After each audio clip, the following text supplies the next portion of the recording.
we've suggested they go into hibernation. And so that's what we're calling temporary seasonal closures. We've had a number of businesses, Hobbiton was obviously one of the most public ones reported in the media.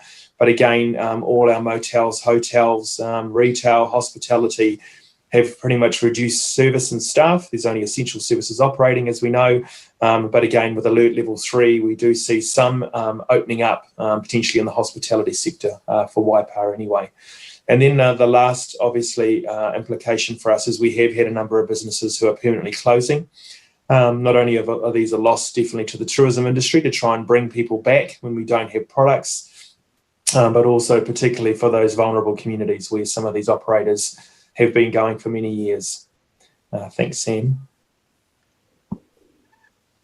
Sorry, can I ask a question about that?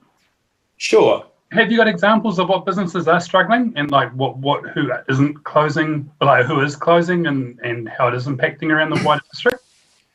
Yeah, so particularly for Waipa, it has mainly been your hospitality, potentially some of your retail, and also accommodation. So we've had nearly all of your accommodation has pretty much gone into hibernation or closure. They're calling it temporary closure, but some of them have been able to access the wage subsidy, which is great. But again, what we're going to see is the impacts are longer than the 12-week wage subsidy right now. So it's post 12 weeks, what we're quite concerned about.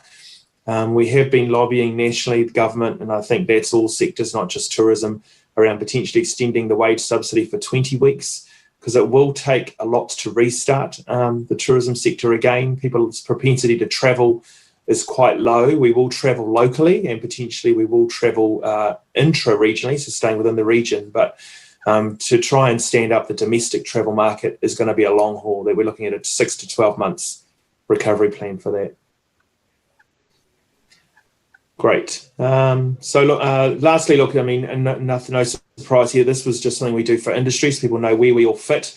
So from the tourism perspective, when we respond, obviously we're providing the industry support right now at a national level, regional level, and also at a local level. But then we have Te Waka, our chambers of commerce, our business associations, and all local government have been great in actually supporting us with what we call the business and community support side for tourism businesses.